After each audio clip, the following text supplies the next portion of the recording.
Hi, I'm Kirk McDonald, the New Hope City Manager. On behalf of the New Hope City Council and staff, we'd like to share our annual report with you. We had a lot of successful projects completed in 2015 and many more planned for 2016. These would not have been possible if we did not have a good teamwork relationship between the City Council and staff. So I'm thankful that we all work well together to accomplish the city's goals. 2015 was a great year in the community development area, with the new Hy-Vee grocery store, North Memorial Medical Clinic, and infrastructure improvements near City Hall all completed.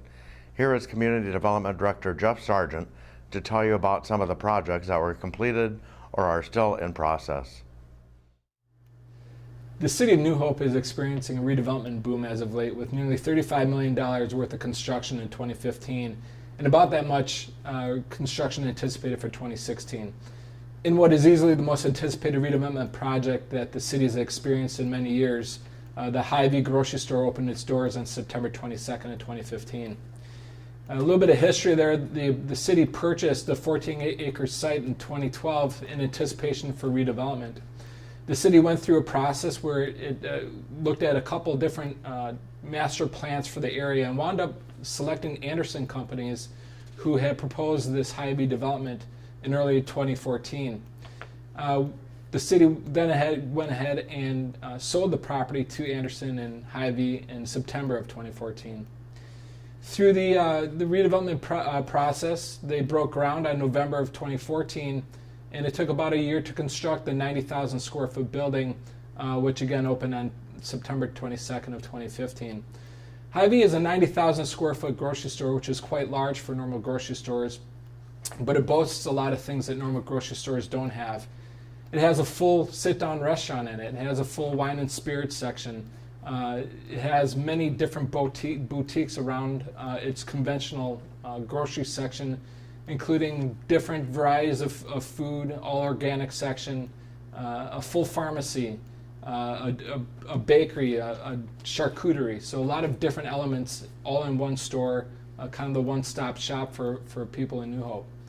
About 125 full-time employees and 400 part-time employees, so you could see that it brings a lot of economy back into the city, and something that the city hasn't experienced in quite some time. With that whole process, there's a second phase of that, which was their convenience store and gas station, which is on a separate lot right on the corner of 42nd and Xylon. That also went through the same planning process, and they opened their doors a little bit earlier in August of 2015 in anticipation for that grand opening of the store on September 22nd. This does mark Hy-Vee's entry into the Twin Cities marketplace. Since it's opened its doors, it experienced some great feedback from the community. You never see an empty parking stall, or it seems like that, in the parking lot itself. The last element in the whole Hy-Vee redevelopment site plan area was the construction of a 15,000 square foot medical office building that's going to be run by North Memorial Clinic. This was somewhat of a surprise by staff, as we knew that Hy-Vee wanted to get a tenant in there, but didn't know that we were going to have such a great tenant so early in the process. North Memorial is formerly located in Plymouth, and they're going to move their store here. North Memorial is about 15,000 square feet. It's going to be a full-service walk-in clinic, and they're also going to have some of the walk-in clinic facilities inside of the Hy-Vee store itself, the Minute Clinic, things of that nature. They broke ground in August of 2015 and will be opening their doors in February of 2016 and provide service to the neighboring area and those from outlying cities. So in conjunction with the Kmart redevelopment project, there is some deferred maintenance and upsizing of the utilities and infrastructure underneath Xylon and 45th Avenue that was specifically put off in anticipation for some kind of redevelopment project to happen. Once Hy-Vee went into that site, the city knew that these upsizings needed to occur to help meet the capacity needs for a redevelopment project in that area. So all the underground infrastructure along 45th and Xylon were upsized to meet those capacity levels. So that includes your sanitary sewers, the storm sewer, and the water mains that were underneath these streets.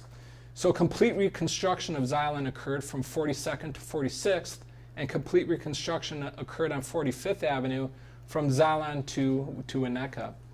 Along with those underground infrastructure improvements, a lot of streetscaping elements were involved too and updated. The street itself narrowed from 45 feet to 30 feet to kind of get more of the pedestrian-friendly feel and to get the area more walkable.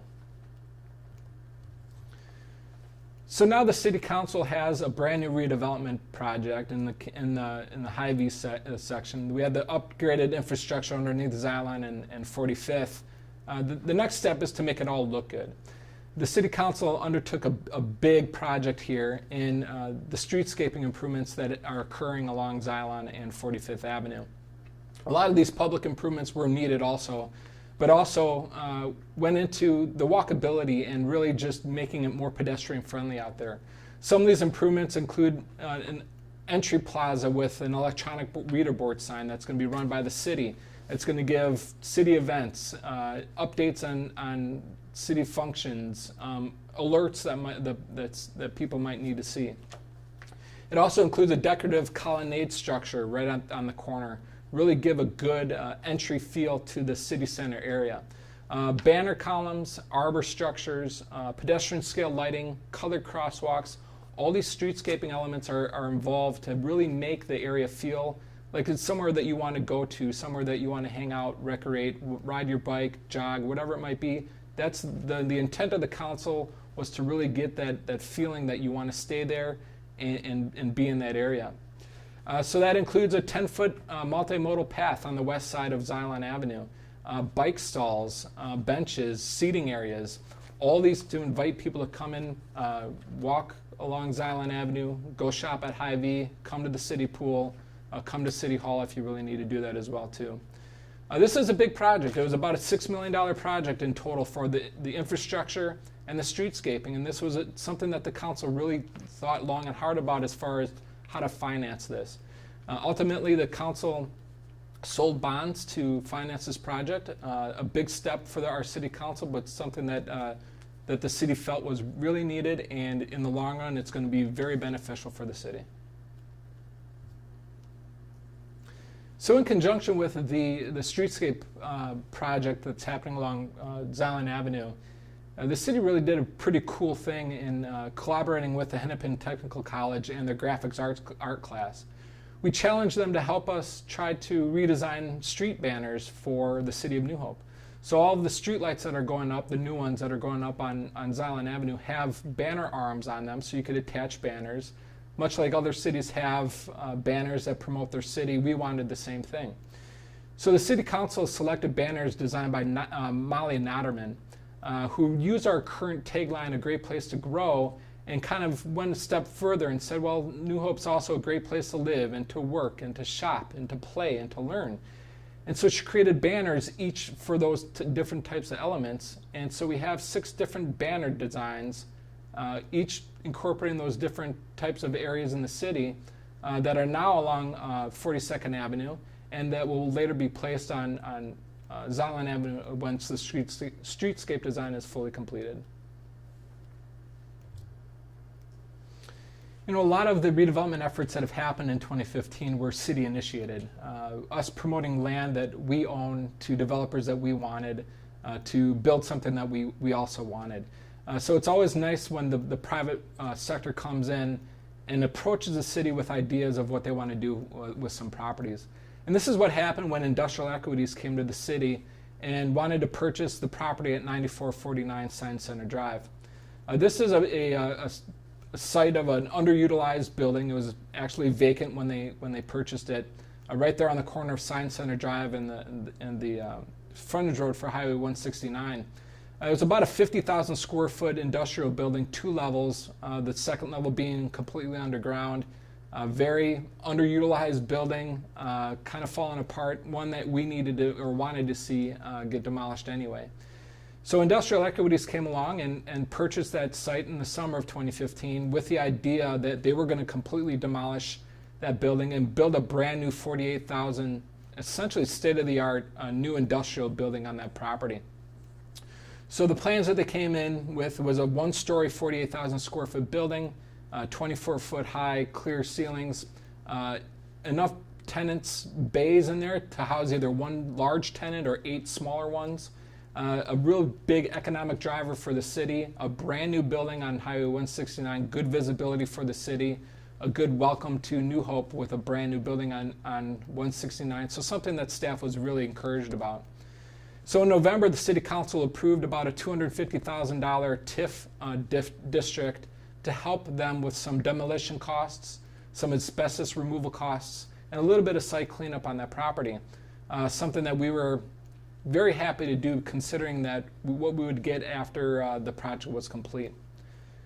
The building is expected to increase the taxable market value of the property that was originally at about $400,000 to about $2.4 million. So you could see the economic type of vitality that this type of project will instill back into the city of New Hope. In a fully built out community like the city of New Hope, it's not every day that you get a brand new housing development, but that's exactly what we got when the city purchased the former Winnetka Learning Center building at 55th and Winnetka. The city council went ahead and promoted that area for single family development and chose Central Homes as the preferred developer for that project. So Central Homes began construction in July of 60 brand new single family housing units for that area. 31 of those would in a fully built out community like the city of New Hope, it's not every day that you get a brand new housing development, but that's exactly what we got when the city purchased the former Winnetka Learning Center building at 55th and Winnetka. The city council went ahead and promoted that area for single family development and chose Central Homes as the preferred developer for that project. So Central Homes began construction in July of 60 brand new single family housing units for that area. 31 of those would be the detached townhomes that will be part of an association and be between 2,100 and 3,000 square feet each. 29 of those are traditional single-family homes ranging between 2,500 and 3,500 square feet each. This is step-up housing for the city. It's housing in a higher income level that the city has seen, a higher average price point for the houses out there. And we already have 2 pending sales out there for one of each of the types of housing units. One of the townhomes is being sold for $298,000, and one of the single-family homes is being sold for $428,000. So again, far exceeding the anticipated price levels that Central Homes was anticipating out there, and that the City Council was anticipating out there. So again, a really good, exciting development for the city. They will be building about 15 to 20 homes per year over the next 3 or 4 years. And so it's something that we can look forward to seeing grow and grow over the next couple of years and really revitalizing the city in that process. Compass Point is a redevelopment project that started a couple of years ago but really finished and opened its doors in 2015. This was a big redevelopment project for the city and the EDA as they purchased 3 blighted fourplexes and a rundown gas station right there on the corner of 62nd and West Broadway in anticipation for some kind of redevelopment to occur. So they marketed that property and held on to the land for redevelopment, and Ron Clark Construction approached the city and said, we would like to build. What they proposed is a 68-unit workforce apartment building, which was ultimately completed in July of 2015. They got all their approvals, went through a number of open houses and meetings to help us let the neighboring properties know what was happening out there. And they ultimately built a great product out there on the corner of 62nd and West Broadway. So Ron Clark Construction, in order to fund this project, obtained federal tax credits in 2013, which means that the tenants there would have to be income qualified. There is an overwhelming need for this type of housing. Workforce housing does not mean Section 8. It means that these are working individuals who need an affordable place to live as they grow their income and are able to work up to a level of income that they are comfortable with and would either be able to stay in place or move on from there. The need is obviously there. Right now it's 100% occupied, and once they open their doors, there are still more than 500 people on a waiting list to get in. This is a great project, a great looking building, did revitalize the area, got rid of some blighted properties in the process, and it's been a great partnership with Compass Point, and we're really happy that they're in the city. Another example of private side development is the Gates of New Hope building on the corner of Hillsborough and Medicine Lake Road. A developer approached the city with an idea of building a 4-story, 32-unit market rate apartment building on that corner. And in doing so, what he did was he combined 2 lots that were next to each other to create about a 1.6 acre parcel. One of the lots was a vacant single-family home, and the other one was a vacant insurance building. So underutilized property that he purchased, put together, and built a 4-story, 32-unit market rate apartment building on it. This is a great fit for the city of New Hope. There's other apartment buildings in the area. It's a great looking building, and it's market rate, so it's something that is really revitalizing that part of the city as well. One of the final big redevelopment parcels that the city owns is the property right next to the golf course at 8400 Bass Lake Road. This has been a redevelopment project for many years, one that the city is holding on to for just that right developer to come in. So in the spring of 2015, the council charged the city staff with getting ideas together as far as what type of development would be economically feasible for that property. So we met with multiple different developers to see what their interests would be in things such as putting in a sports dome, putting in single-family houses there, senior housing, market rate apartments or luxury apartments. What really rose to the top was luxury apartments. That was what would be most economically and financially feasible for that property.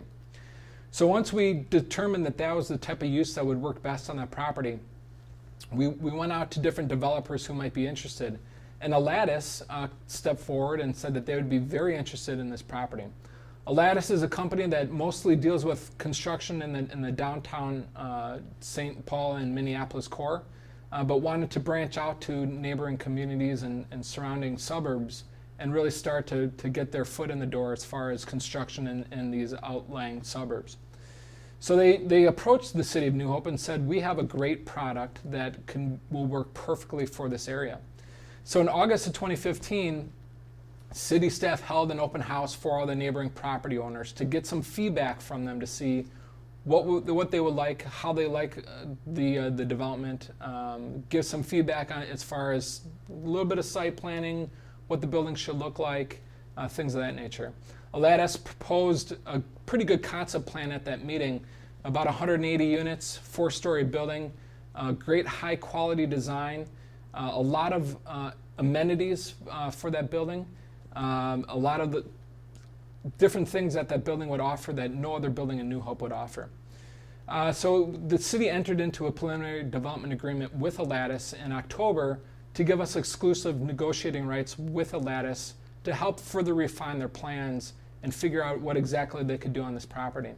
The feedback from that first meeting was generally supportive. The neighboring property owners had some concerns, but understood that some kind of development will happen out there.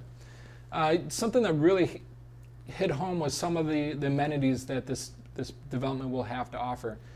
Underground heated parking, a community room, a nice workout facility in the building, an outdoor pool with a barbecue pit, an outdoor fireplace, lawn bowling for those who like lawn bowling. They have a rooftop type of social gathering space too, with a kind of a patio on the rooftop, good views to downtown Minneapolis from that roof. Also such things such as the possibility of putting garden plots on the roof. So some really cool features that a lot of other buildings just don't have in this area. This would be about a $25 to $30 million project, so another huge redevelopment piece for the city of New Hope. During this process, we've held a second informational meeting. This was done in January. This was also to get some good feedback back from neighboring property owners before Alatus submitted their formal proposal to our Planning Commission. The Planning Commission will review their proposal in March of this year, and then it will be forwarded to the City Council for final approval. One of my favorite programs that the city has revitalized is a scattered site housing program. What this program does is it targets our distressed properties, single-family housing properties in the city, and with a goal of revitalizing neighborhoods. I think this is exactly what we've done. We were able to use community development block grant money through Hennepin County as a source of funds to help demolish buildings, acquire the land, and then sell that land to redevelopers. So the goal here is for us to acquire about 6 properties per year. In 2015, we acquired 5 properties that turned into 8 lots because of the fact that some of these properties were large enough that we could subdivide those and then build on 2 lots instead of 1. So this is going after really what is the worst of the worst out there. Housing that is in need of tearing down, not renovation. And that's what we're emphasizing with this program, is tearing down the really distressed properties instead of going into a property and then essentially flipping it. We will let the private market do that. What we want to do is take out the really bad pieces of property throughout the city. So the first house that has been completed and sold was a house at 5431 Virginia. So this is a property that we purchased about a year ago, sold to Novak Fleck. They went ahead and built that house back up and then sold that property for $246,000. A great reinvestment in the area. It really revitalized the area that house went into. One of the reasons why I really like this program is because of what it does for the neighboring community as well. Aaron Chirpick, who was out there on an inspection of one of these properties, was stopped by a neighbor, and the neighbor came up to him and thanked him and the city for this program and said, I feel that I could finally reinvest back into my own property because that eyesore is finally gone. So that checked all the boxes in my estimate as far as why this is such a great program. So the current properties are in various stages of construction. We are currently purchasing properties, we're selling properties, and those sold properties are being worked on right now, with many more to come, we hope. Obviously 6 per year is a good goal, but one I think that we could easily succeed with. In Parks and Recreation, we were busy with several park improvement projects and making improvements at the ice rink and golf course. Park and Recreation Director Susan Rader will tell you about some of the improvements. The Meadow Lake Playground project was completed in the fall of 2015. The design process actually started late spring, early summer, when staff and the city consultants, the engineers, met with neighborhood residents who were interested in the project. The equipment was last replaced in 1992, so there were several residents that were very excited about the upgrades that were planned. The site work itself consisted of removal of a portion of the path, the addition of a new sign, several benches with concrete pads, a ramp into the container itself, along with some resilient mat surfacing under some of the equipment components, and then the changeover from a sand base to a wood engineered fiber mulch, which is more accessible for folks in wheelchairs.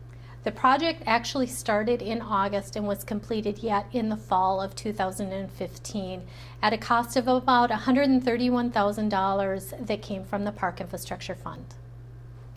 In 2015, we also completed a project at Victory Park.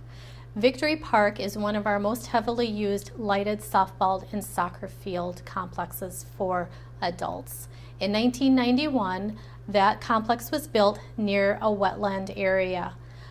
Over the years, we've seen a great deal of shifting of the soils. In 2007, we actually went in and did some minimal work to an area in center field that had sunk dramatically.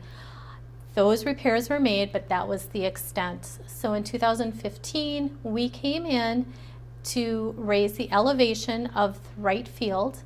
We improved the drainage, replaced the irrigation, fencing around the softball field, and the trail from the parking lot down to the soccer field, which is located just north of the softball field. At the conclusion of everything being reinstalled, sod was put in instead of seed in the hopes that the softball field would be ready for the spring softball league, which would start here in the end of April in 2016. The cost of the project was approximately $315,000. Those funds came from the Park Infrastructure Fund. This past year, the city entered into a great collaboration with the Hennepin Technical College up at Fred Sims Park. Earlier in 2015, the council had rezoned a portion of property located at the northwest corner of Fred Sims Park as park property. It was formerly a residential site. In 2011, the city had actually worked with Hennepin Technical College on redesign of the entryway to City Hall. That was such a great collaborative effort that the Citizen Advisory Commission and the City Council had looked for other opportunities to involve the Hennepin Technical College with a city project. So the 4424 Nevada property was a perfect fit, and the Hennepin Technical College was very interested in seeing what they could do for the designs for that piece of property. The students came up with several different designs, and the council picked a preferred design early in the summer. Those plans were tweaked a little bit later in the summer, and then the fall design class took it upon themselves to actually do the installation of the project. The project took about a month to complete. The students came in on Tuesdays and Thursdays during their regular class time to actually do all of the prep work, the planting, and the final touches. The one great thing about the collaboration with Hennepin Technical College is that they provide the time, the equipment, all the manpower to do the work. The city just needs to pay for the plants and the materials. So that project was completed in the fall. It consists of a lot of great native plants, some bushes, things to bring in butterflies and bees to the area. It costs less than $10,000, and it looks great. It took a blank piece of property and really updated it. Several projects took place at the New Hope Ice Arena this past year. One of the major projects was the replacement of some HVAC equipment in the south sheet of ice. In 2014, the city had worked with McKinstry, the city's energy consultant, to review all the equipment located in the south sheet and come up with a plan for replacement. Knowing that it would be a lot of extra money, the city was interested in doing it in a multi-phased approach. So in 2015, last year, the city replaced 2 of 9 makeup air handling units in the south sheet of ice and put electronic controls on the remaining makeup air handling units. So everything is now run electronically through the ice system that was put in place back in 2011.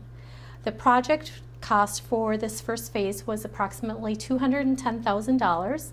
The city was fortunate enough to receive a Mighty Ducks grant from the state of Minnesota for almost $100,000 for that project. Phase 2, for some additional replacements of makeup air handling units, will take place in 2016 at a cost of estimated at about $167,000. Another project at the ice arena has been the addition of a skate rental area. Over the years, staff has received many requests for skate rentals, and it's not something that we've been able to provide until this fall, till fall of 2015. Staff had thought that by offering skate rentals, it would enable us to bring more people into the facility, maybe share the interest of skating with kids that maybe don't want to go out and have the investment of purchasing skates, and possibly bring in birthday parties or other large group activities. The space used for the skate rental area is actually an old storage room that is located on the ice level of the arena. It's accessible by both the north and the south rink, which is beneficial depending on if we're doing skate rentals for open skating or for skating lessons. 145 pairs of skates were purchased, which covers all size ranges from the very small to the very large, so hopefully we have something for most everyone. And the cost for that project was about a little over $17,000, and $10,000 of that came in the form of a grant from the Hennepin County Youth Sports Grant Program. A new electronic reader board was added at the New Hope Golf Course in June of 2015. The reader board is used to advertise different city programs and special events.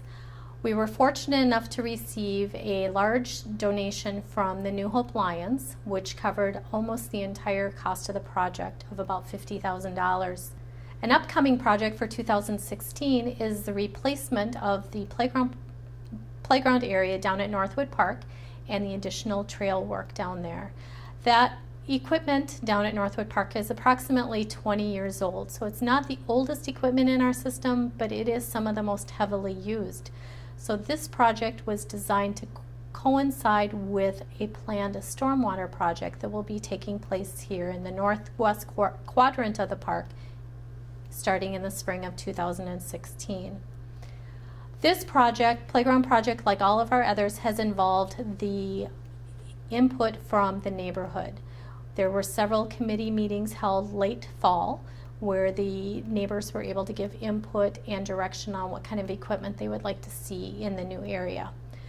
The playground project itself will consist of replacement of the container, so the outer edge of the playground area itself, the addition of ramps and mats, the changeover from the sand base to the engineered wood fiber for accessibility issues. The equipment will consist of climbing structures, swings, a zip line will be added, and then we will also have a separate area for a tot playground area, as well as a small area for some sand. Additional work, that site includes some trail work. The trail work there in the northwest quadrant will be added to loop the trail there. And then in addition, a portion of some existing trail on that site will be replaced due to the stormwater project. The project itself is anticipated to be about $295,000 with those funds coming from the Park Infrastructure Fund. The stormwater project funds come from a separate funding source. Future ideas that the neighbors wanted to possibly see at that site involve another open air shelter as well as a canoe launch, and those are projects that will be considered for some time in the future. The project itself is expected to start early spring and last through most of the summer. And Public Works was very busy implementing our new aggressive pavement management strategy, coordinating with other joint water commission cities on water system improvements, and the water tower on Medicine Lake Road and Highway 169 was selected by the Minneapolis Institute of Art for some artwork to help celebrate their 100th anniversary. Here is Director Bob Paschke to tell you all about it.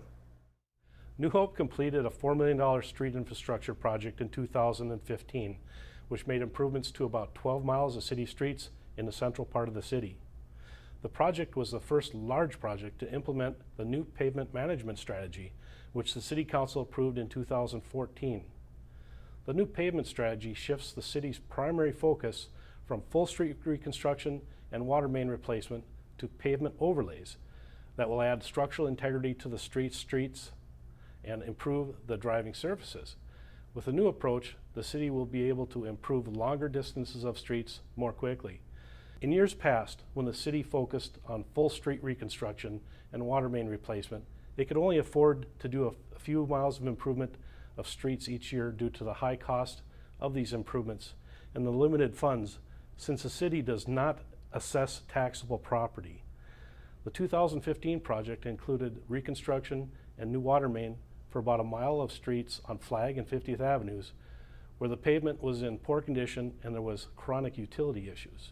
The remaining 10 miles of streets in the project area received mill and overlay improvements, which included most of the streets between 42nd and 51st Avenues, between Flag and Quebec.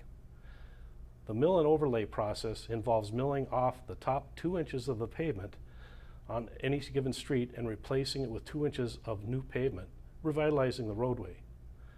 Another contractor completed routine maintenance work by sealing cracks in the road and sealing the entire surface with an oil and rock coating with a fog seal on top to about 10 miles of street segments in the northern and southwestern sections in New Hope in 2015. Early indications are that the city's new pavement management strategy is having the desired effect. In 2014, the average pavement condition rating for New Hope streets was at 61, or considered fair. In 2015, after the projects have occurred, The city's average rating is at 73, which is in the good range. The city constructed quiet zone improvements at the railroad crossing on Winnetka Avenue near Angelin Drive in the summer of 2015. We did this with financial assistance from Hennepin County. When a railroad crossing is designed a quiet zone, railroad engineers can no longer routinely sound their train's horn when approaching a railroad crossing. In a quiet zone, the engineer may only sound the horn if it is felt there is a danger to the public in the right-of-way or at an identified quiet zone street crossing, so you still may occasionally hear a horn.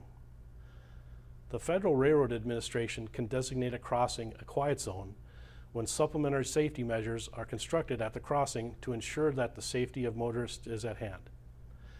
The Railroad Authority required several safety measures at the Winnetka crossing, including slightly narrowing driving lanes, construction of a 4-foot center median north and south of the crossing, and lane restriping. The city was very fortunate that a requirement update to the constant warning time circuitry for the crossing arms was required, and it is very expensive. That part had been completed by the Canadian Pacific Railroad in 2012. Due to the fact that Winnetka Avenue is a county road, Hennepin County agreed to reimburse the city for up to $140,000 of the quiet zone improvement costs. The quiet zone improvements were constructed before the county installed a new overlay of blacktop on Winnetka Avenue in September of 2015.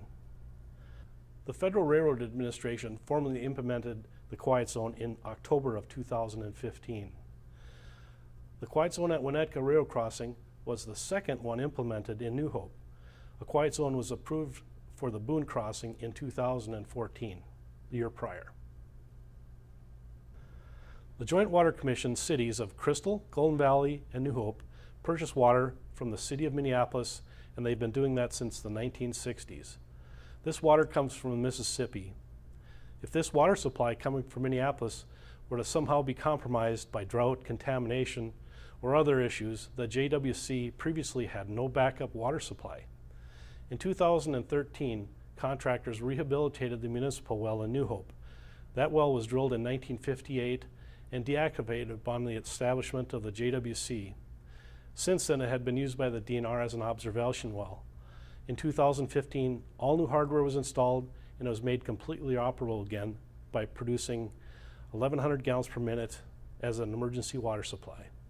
Also in 2015, Crystal had 2 new emergency wells drilled and made operable to the capacity of about 1,500 gallons per minute and 1,800 respectively, which combined with the New Hope well would allow us to produce over 6 million gallons of water per day. Work on the Crystal and New Hope wells was completed and the emergency water supply system was tested. It is now ready for use and it has been since September of 2015. If ever needed, the emergency water supply will not be softened, filtered, or fluorinated.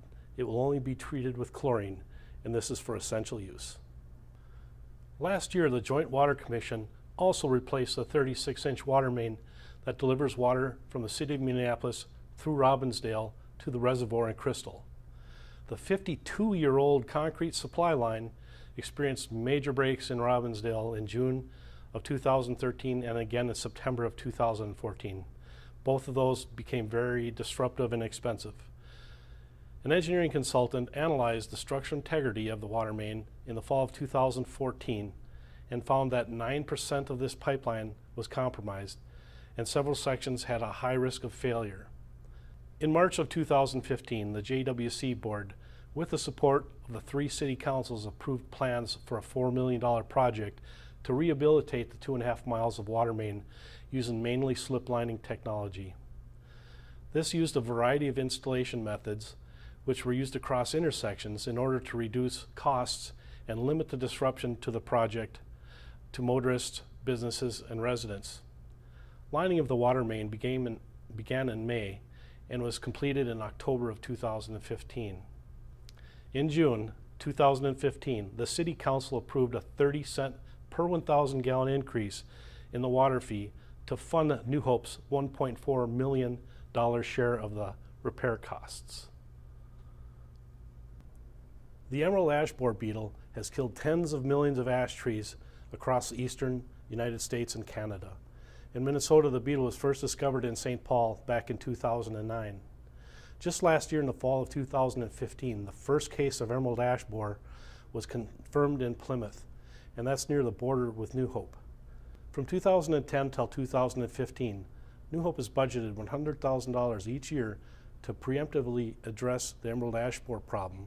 We're doing that with tree removal and replacements. In 2016, the City Council has increased the budget $25,000 to $125,000. The goal is to have a larger impact on the city's emerald ash borer management plan. The Minnesota Department of Transportation will be extending the noise wall along the east side of Highway 169 from 42nd Avenue to 49th Avenue this year. MnDOT approached the city in fall of 2013 to propose this extension. Neighborhood meetings were held to gauge the support and to inform the adjacent property owners to explain the project. The city was made eligible for the noise wall addition because the noise level readings in adjacent residential neighborhoods was so high, and because the city was able to commit to funding of 10% of the project costs. The new noise wall will be about 20 feet high and similar in color and appearance to the existing noise wall that's to the south between Medicine Lake Road and 42nd Avenue. Those were constructed in 2 phases in 2003 and 2011. At the city's request, MnDOT will also make drainage improvements as part of the project to help eliminate occasional flooding in nearby properties. The city will contribute about $220,000 to the estimated $1.5 million project costs.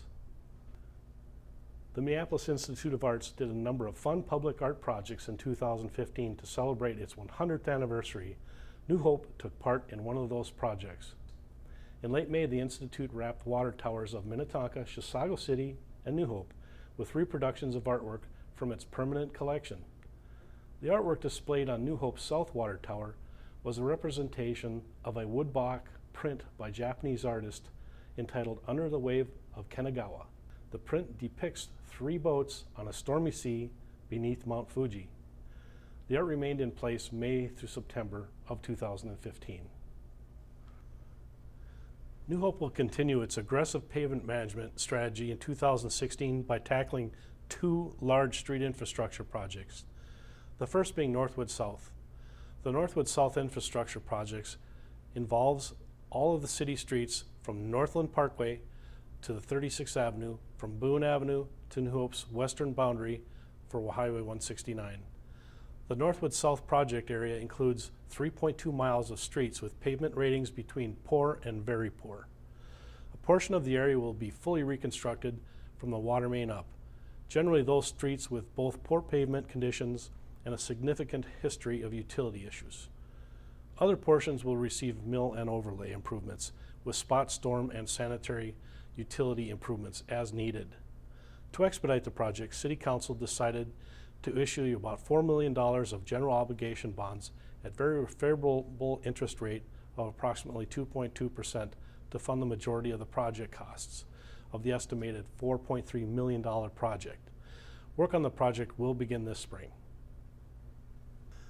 The second major project the city is undertaking is the Minnesota State Aid Infrastructure Project, which involves improvements to 49th Avenue from Boone to Nevada, Quebec Avenue from 49th to Winnetka. If pricing is available, 54th Avenue from Zeeland to Winnetka. 49th Avenue will be fully reconstructed from Boone to Winnetka as a 10-ton road at a 35-foot street width, with improvements to parking on the north and pedestrian traffic pathway on the south. 1.7 miles of street will receive mill and overlay work and spot utility improvements, including 49th Avenue east of Winnetka and Quebec Avenue south of 49th. Alternative proposed improvements that are being considered are additional traffic calming signage, an off-road trail on 49th east of Boone, and enhanced crosswalk markings. The estimated project cost is about $4 million, but nearly $2.3 million of that cost will be funded by the Minnesota State Aid street funds. Construction on this project will also begin in the spring. This year, New Hope is doing an innovative project in Northwood Park that will capture, treat, and reuse stormwater from the surrounding watershed. There's 120 acres of land surrounding Northwood Lake that drain into the lake. That runoff contains excess nutrients and other contaminants that impact water quality of the lake. Minnesota Pollution Control Agency has listed Northwood Lake as an impaired water due to the excess nutrient loads.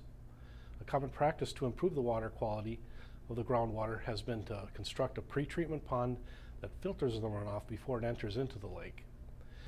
In the summer of 2014, neighbors in the Northwood area strongly supported stormwater improvements to improve the quality of water in Northwood Lake, but they were not in favor of constructing a pretreatment pond. A pretreatment pond would take up most of the park space available, that is west of Boone. Staff proposed an alternative way to treat the runoff before it enters into the lake while preserving the valuable park space. A new storm sewer main will divert the runoff into a stormwater treatment structure that will capture the coarser sediments. The additional flow will then enter into a 160,000 gallon underground concrete vault that will capture and store the water for reuse as irrigation at the 6.5 acres of soccer and ball fields at Northwood Park on the east side of Boone. During larger rain events, when the volume of runoff exceeds the capacity of the vault, runoff will overflow into 3 rain gardens along the south side of Ensign Avenue. The vault will provide storage for about 1 to 2 weeks of irrigation during the dry periods and should save the city about $5,000 to $10,000 in potable water costs each year. The project will also include a 1/4 acre pretreatment pond on a vacant, dry, city-owned green space that is near Highway 169 and Jordan Avenue. That is to treat the water from the surrounding residential properties before it enters into Northwood Lake.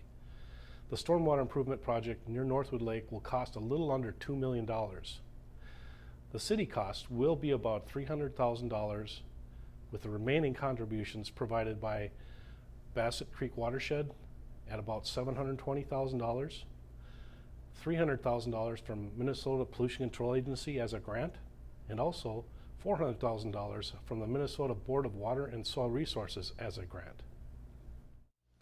On a more serious note, 2015 had a rocky start with the shooting incident at City Hall. Thankfully, the police department controlled the situation and no one received life-threatening injuries.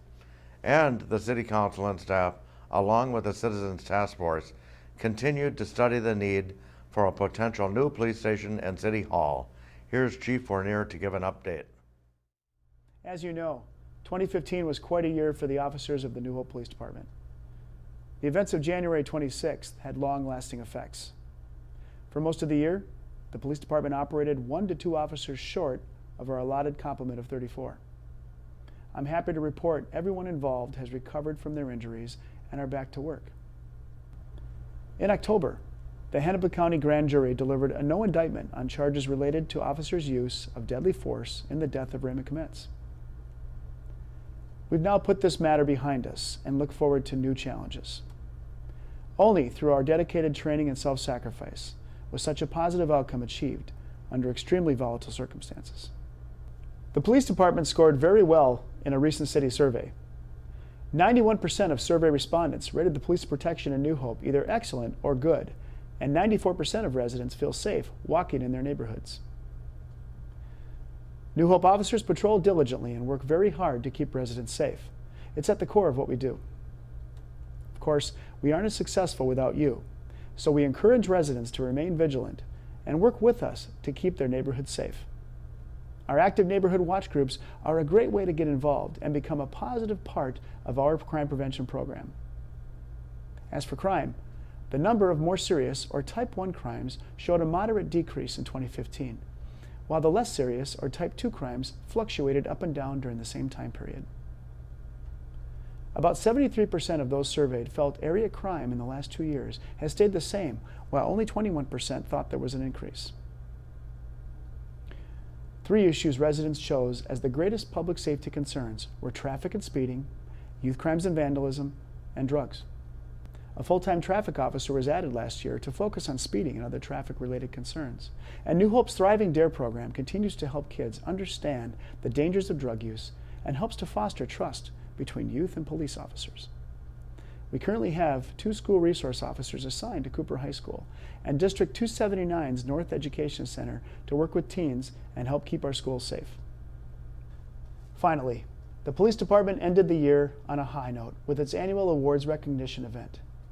On December 2nd, friends, family, and coworkers gathered at the Cooper High School auditorium to pay tribute to officers and citizens who were honored for their outstanding service. Among the many awards that evening, an emotional tribute was paid to Captain Scott Crocker and Officers Eric Dyer and Bo Schoenhard for their bravery and actions taken during the City Hall shooting on January 26th. Which brings us to the subject of much discussion, the City Space Needs Study and the proposal for a new police department. In 2013, at the direction of the City Council, staff began working with a consultant, World Architects, to evaluate the space needs of the police department. In January of 2015, the City Council decided to continue studying the option for a new and larger police station. Since the City Hall occupies the upper level of the police station, the current building would have to be largely redesigned or replaced.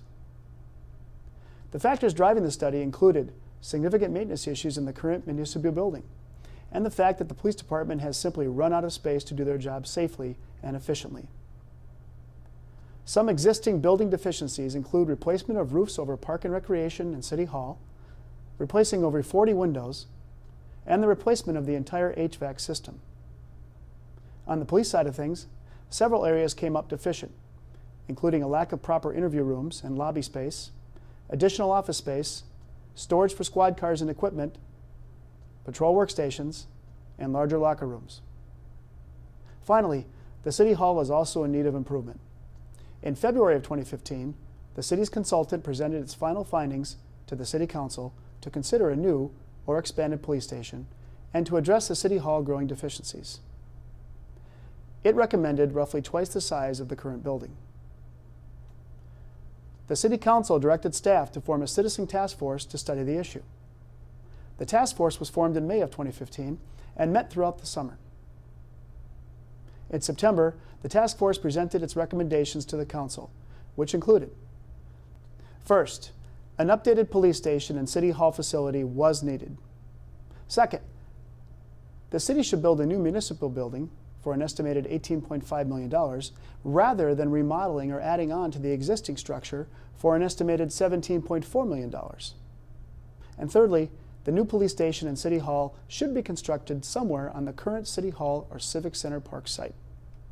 City staff will continue to work with Wold Architects, the city engineer, and the Citizen Task Force during the next phase of the planning process. This decision was followed by an open house in November of 2015 to present the issue to interested residents.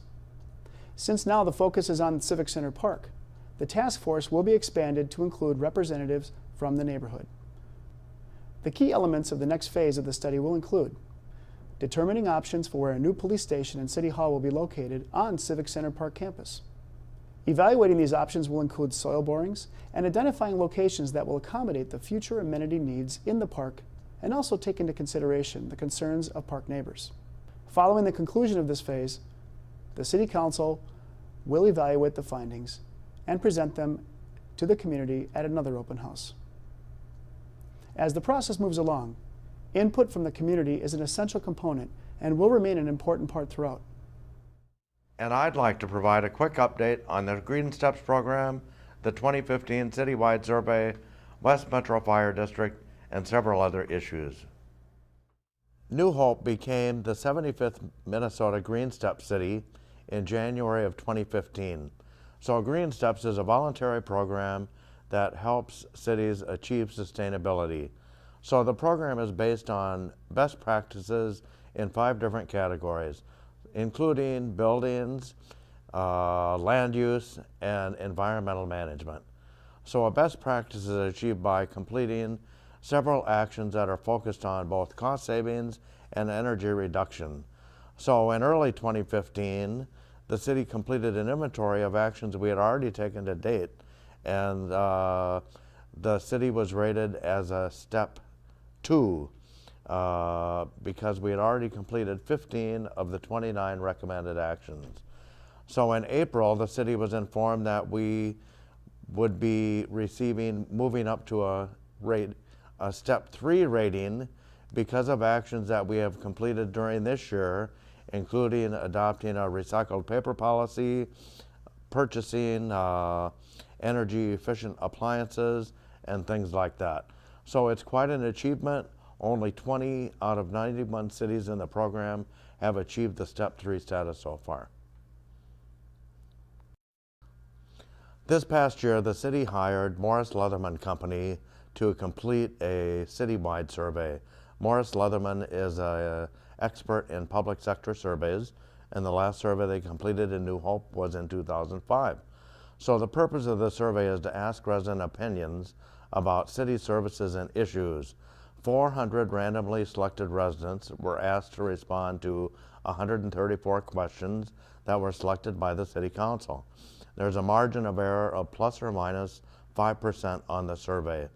So the telephone surveys were conducted this past year during July and August, and overall the survey had very positive response. 98% rate the quality of life in New Hope as either excellent or good. 92% thought that the city was headed in the right direction.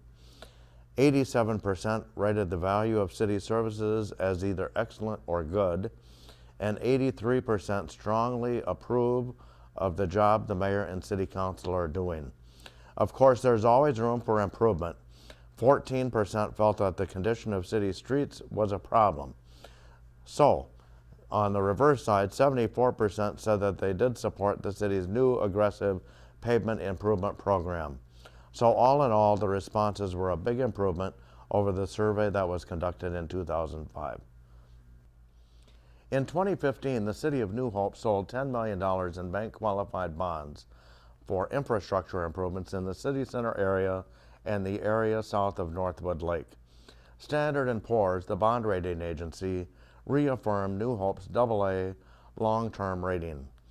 The rating agency cited several factors for the strong rating: strong management and good financial policies and practices, strong budgetary flexibility, strong liquidity, and modest debt.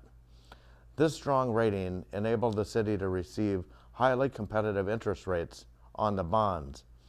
One of the city's goals for 2016 is to implement some additional financial policies, such as a debt management plan, in an effort to increase the city's bond rating to an even higher level, which would favorably impact future bond issues. The City Council approved the 2016 budget at the December 14th council meeting. The budget included a 7% increase in budget and tax levy, or about an $800,000 increase. Public safety, redevelopment, and street improvements are the main priorities. Also, one of the significant increases was to increase funds set aside for equipment replacement, and this year actually we increased the funding from 50% to 75%, and that is something we had decreased in previous years due to the loss of local government aid. The budget included a 3% increase in the street and park infrastructure levies, and the 7% increase will have about a $70 per year impact on the median value tax bill in New Hope.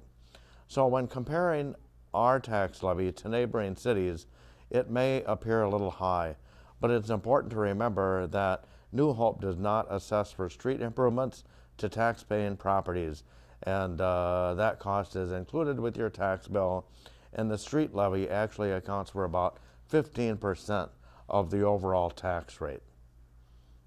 West Metro Fire District continues to do a great job providing fire protection, inspections, and education for both New Hope and Crystal. The budget has remained fairly stable over the past few years, and the calls for service actually decreased about 9% in 2015. With all the construction activity, West Metro conducted over 800 plan reviews and inspections for the two cities in 2015. One of the new programs they implemented was the Home Safety Survey Program, the very popular fire prevention program where West Metro staff members will walk through your home with you and identify safety concerns and offer solutions. West Metro also coordinates emergency management for both cities, and we're in the process of establishing a joint emergency operations center at station number 3, south of New Hope City Hall. Staff from both cities recently conducted 2.5 days of rigorous training by FEMA, the Federal Emergency Management Association, so everyone knows their role in an emergency situation. West Metro also coordinates the Joint City CERT program, Community Emergency Response Team, to train volunteers also how to assist in an emergency. If you have driven by Station 3 lately, you will notice that some recent exterior improvements have been made. The exterior concrete apparatus drive was replaced this last summer with the street improvements on Xylon Avenue. And recently, new full-view glass overhead doors with red trim were installed. The doors are much more energy efficient.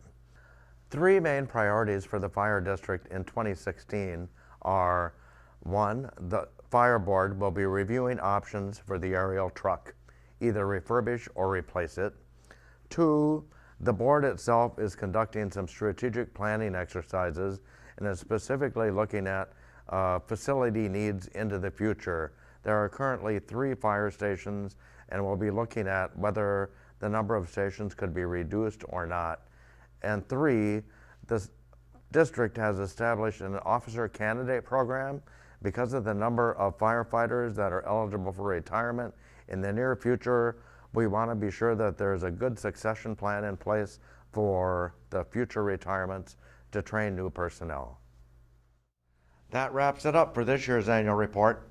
Thanks for letting us tell you about some of the important projects that took place in 2015 or are in the works for this year.